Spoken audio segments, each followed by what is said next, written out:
Hello everyone. इस video में हम इंडियन लॉजिक के इनवैलिड सोर्स ऑफ प्रमाणा के बारे में डिटेल में स्टडी करेंगे। ऑलरेडी मैंने प्रीवियस वीडियो में आपको बता रखा है कि इंडियन लॉजिक में प्रमाण को दो पार्ट्स में डिवाइड किया गया है।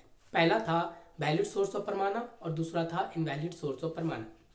वैलिड सोर्स ऑफ प्रमाणा को फर्दर चार टाइप्स में डिवाइड किया गया है। पहला था प्रत्यक्ष प्रमाण, दूसरा था उपमान, तीसरा था हमारे अनुमान और चौथा था हमारे पास शब्द प्रमाण, जिसके बारे में हमने one by one previous video में डिटेल में स्टडी कर रखा है।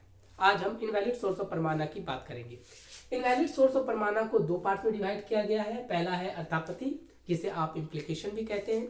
दूसरे को अनुलब्धि, जिसे नॉन एप्रीहेंशन भी बोला जाता है। अब इन दो प्रमाणा को इनवैलिड सोर्स ऑफ प्रमाणा क्यों बोलते हैं, अभी हम विद एग्जाम्पल समझते हैं। तो पहले हम बात करते हैं अर्थापत्ति की। अर्थापत्ति को इम्प्लीकेशन बोला जाता है और इम्प्लीकेशन मतलब होता है आशय निकालना। आशय क्या होता है इसे समझिएगा। किसी घटना को देखकर या फिर सुनकर उसके बारे में कुछ फर्दर एक्सप्लेनेशन करना या फिर उससे रिलेटेड किसी बात को बताना ही आशय कहला देता है।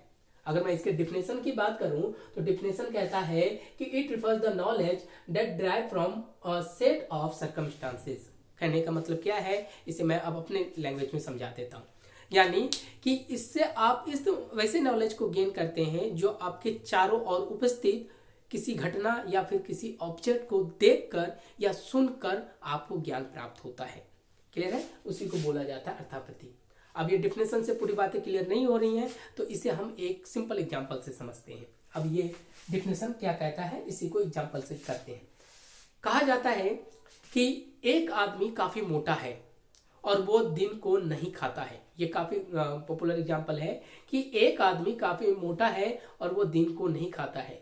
तो आप उस मोटे आदमी को देखते हैं और उसके बारे में सुनते हैं और उसके बाद आप जब आशय लगाते हैं कि अब ये आदमी रात को खाता होगा, तो इसी रात को खाने के आशय को निकालना अर्थापत्ति कहला देता है।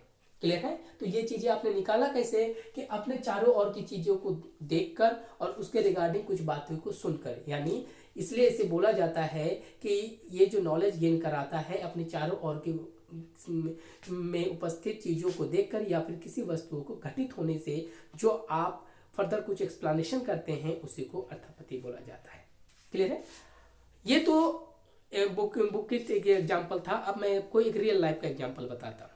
अर्थापत्ति का अनुमान का हमारे रियल लाइफ में भी काफ़ी यूज है। इसका यूज रियल लाइफ में कुछ क्राइम जैसे केसेस में सॉल्यूशन करने के लिए किया जाता है। जैसे कि एक छोटा सा एग्जांपल मैं बताऊं कि एक घर में तीन दोस्त हैं, ए, बी और सी, और उस घर में चोरी हो जाती। तो अब यहाँ पे इम्प्लीकेशन का महत्व बढ़ जाता है, जिससे आप फर्दर कुछ आशा निकाल सकते हैं कि फाइनली कुलप्रिट कौन है, चोर कौन है। आपने देखा कि ए चोर नहीं हो सकता है। रीजन क्या था, आपने उसके बारे में देखा कि जिस समय चोरी हुआ था उस समय वो ऑफिस में था। दूसरा, बी के बारे में बात करें कि चोरी के वक्त वो मार्केट गया था। तब यहाँ पे हमारे पास सीधा आशा निकाल लेते हैं हम कि अब हो ना हो सी चोर हो सकता है। तो इसी टर्म्स को अर्थापत्ति कहते हैं। क्लियर है, तो अब आपने इसके बारे में समझ लिया विथ एग्जाम्पल। अब इसके इनवैलिड सोर्स के बारे में जानते हैं कि क्यों इसको इनवैलिड बोला गया है। तो वापस आइए पहले एग्जांपल पर कि एक आदमी मोटा है और वो रात को खाता है। तो इन दोनों के रिलेशन में कॉन्ट्रडिक्शन है। कहने का मतलब क्या है कि किसी इंसान का मोटा होना और रात के खाने में कोई डायरेक्ट रिलेशन नहीं होता है, ये इनवैलिड होता है। ऐसा नहीं है कि जो आदमी रात को खाता है वो मोटा ही हो, ऐसा कंपल्सरी नहीं होता है। इसलिए इसको इनवैलिड सोर्स ऑफ प्रमाणा बोला जाता है। एज इट इज, अगर जो इंसान घर पे हो और उसके बाद चोरी हो जाए तो यहाँ पर भी कॉन्ट्रडिक्शन आता है कि घर पे रहने वाला ही जो व्यक्ति बच गया वही चोरी कर सकता है। ये भी चीजें कॉन्ट्रडिक्शन में, यानी इनवैलिड इम्प्लीकेशन है। इसको आप इनवैलिड टर्म्स में मान सकते हैं, इसके लिए कोई वैलिड सोर्स नहीं लगाते, इसलिए इसे हम को अर्थापत्ति में ले जाते हैं या फिर इनवैलिड सोर्स ऑफ प्रमाणा बोल देते हैं। क्लियर है, ऐसा जरूरी तो है नहीं कि कोई घर पे रहा तो घर पे रहने के बावजूद अगर चोरी हो जाए तो वही चोर हो, ऐसा हम नहीं कह सकते। क्लियर, लेकिन आज की डेट में रियल लाइफ में इसका एग्जांपल है। जैसे कि क्राइम केसेस में हो गए और स्पाई वाले जैसे जासूसी वगैरह कांड होते हैं, इसमें क्या किया जाता है कि सराउंडिंग यानी कहीं पर मर्डर हो जाए तो हमें चारों ओर की चीज़ों को देखते हैं और उनसे एक एक चीज़ों को रिलेट करते हैं, उनके बारे में जानते हैं, तब आप फाइनली किसी इम्प्लीकेशन यानी आशय पे पहुंचकर कुलप्रिट को ढूंढने की कोशिश करते हैं। तो ये सारे एग्जाम्पल जो है हमारे अर्थापत्ति से रिलेटेड होता है। क्लियर हुआ? अब आइए, अब इसके कुछ आपको स्लॉक्स भी हैं जिसे आप बोले जाते हैं, इसके सिनोनिम्स भी हैं कि अर्थापत्ति जिसे इम्प्लीकेशन कहते हैं, इसे पोस्टुलेशन भी बोला जाता है। कि आपको एग्जाम्पल में क्वेश्चन में इस तरह से एग्जाम्पल बना दिए जाते हैं, तो बताइए कि अर्थापत्ति का सिनोनिम्स इनमें से कौन है। तो ध्यान में रखिएगा, पोस्टुलेशन, hypothesis, supposition, observation and possibility आपके अर्थापत्ति को ही रिप्रेजेंट करता है। अगर मैं हिंदी में बात करूं तो पोस्टुलेशन को अभिधारणा बोला जाता है, यानी चारों ओर की चीजों को देखकर उससे जो चारों ओर में घटित चीजों को धारणा बोलते हैं कि इस कारण घटित हुआ, उसके बाद उसके पीछे आप कोई आशय निकालते हैं, उसी को अवधारणा बोलते हैं। हाइपोथेसिस, इसको परिकल्पना बोलते हैं।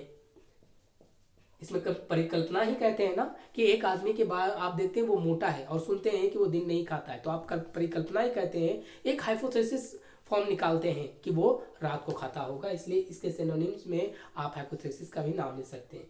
नेक्स्ट है सपोजिशन। सपोजिशन को बोला जाता है, यहां देखिएगा, अनुमान।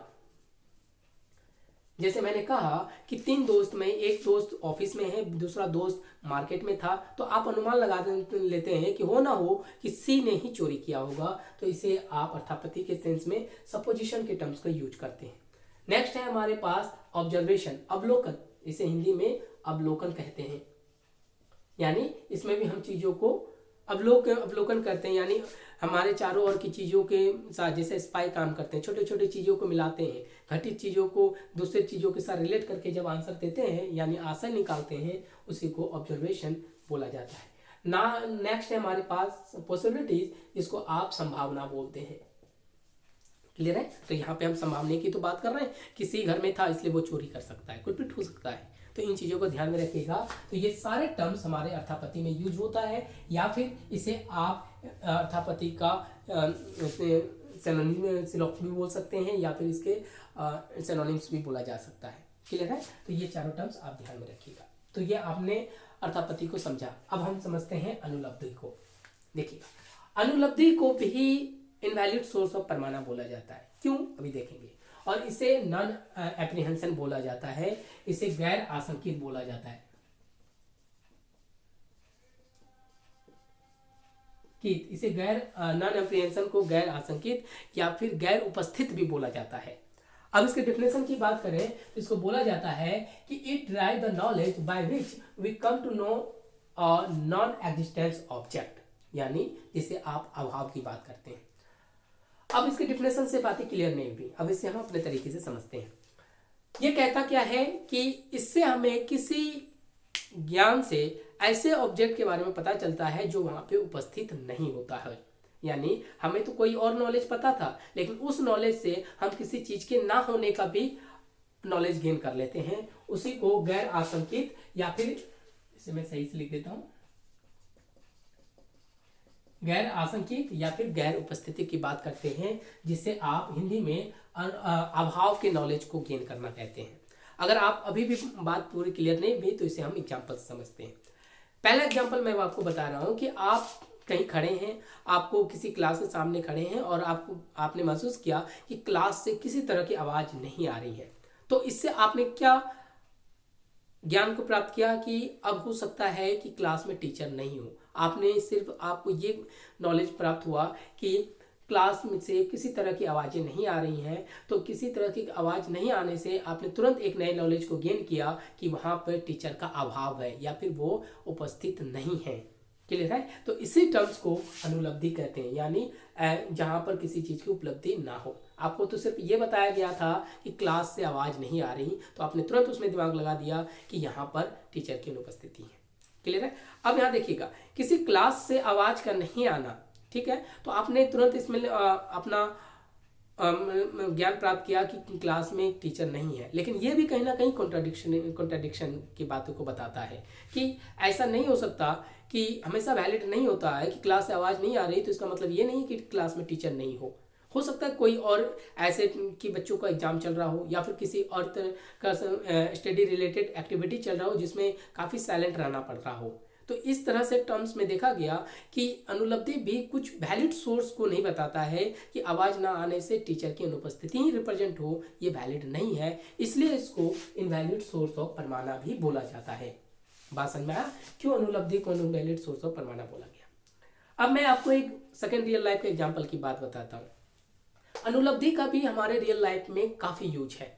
इसका यूज साइंटिफिक रिसर्च में किया जाता है। जैसे आपको एक एग्जांपल मैं आपको बताता हूं कि आपको बोला गया कि किसी एक जगह पे किसी तरह की लाइफ एग्जिस्ट नहीं कर रहा, किसी तरह की लाइफ एग्जिस्ट नहीं है, यानी वहां पे जीवन की कोई संभावना नहीं है।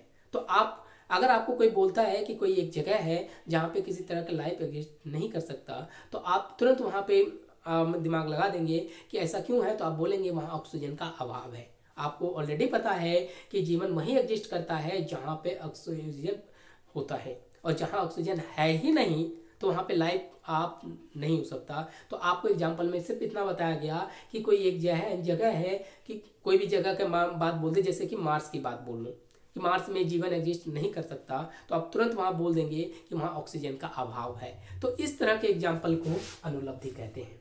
क्लियर है क्यों? अब बहुत सारे रीजन भी हो सकते हैं कि अगर जीवन का नहीं होना तो उसका एकमात्र रीजन ऑक्सीजन का अभाव नहीं है, कुछ और भी टर्म्स हैं, इसलिए इसी टर्म्स को कॉन्ट्राडिक्शन में बोला जाता है और बोला जाता है ये भी इनवैलिड सोर्स ऑफ परमाना है।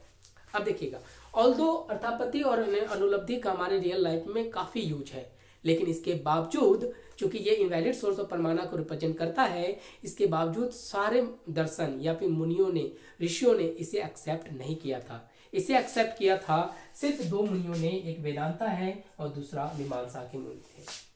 क्लियर है? वेदांता और मीमांसा ही दो ऐसे दर्शन थे या फिर इससे रिलेटेड जो मुनि थे, क्योंकि आपको मैंने बताया है मीमांसा भी दो तरह के हैं, पूर्व मीमांसा, उत्तर मीमांसा। तो उनसे रिलेटेड मुनि ने ही इन दोनों टर्म्स को एक्सेप्ट किया है। तो ये चीज़ें याद रखने वाली हैं, किसी को ने एक्सेप्ट किया था। तो ये आपके पास था इनवैलिड सोर्स ऑफ परमाने का full detail explanation. Thank you.